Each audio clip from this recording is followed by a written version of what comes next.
অস্ট্রেলিয়ায়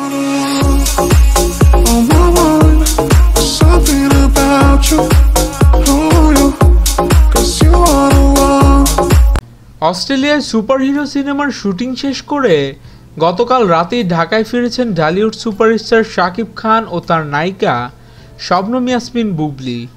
দেশে কয়েকদিন বিশ্রাম নেওয়ার পর আবারও চিটাগাঙ্গা পোয়া নোয়াখাইলা মায়া সিনেমার শুটিংয়ে ব্যস্ত হবেন শাকিব বুবলি। ইতিমধ্যে চিটাগাঙ্গা পোয়া নোয়াখাইলা মায়া সিনেমার বেশ কিছু অংশের শুটিং শেষ হয়েছে। সিনেমাটির গানের শুটিং হয়েছে থাইল্যান্ড সহ আরও কয়েকটি দেশে।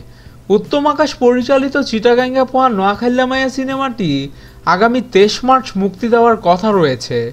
এবার দেখার পালা কি হয়। আপনাদের কি মতামত এই প্রসঙ্গে? শাকিব বুবলির এই সিনেমাটি কেমন হবে এখনই কমেন্টস করে জানান, এবং আমাদের ভিডিও ভালো লেগে থাকলে অবশ্যই চ্যানেল সাবস্ক্রাইব করতে ভুলবেন না। ভিডিওতে লাইক দিন, শেয়ার করুন। ধন্যবাদ।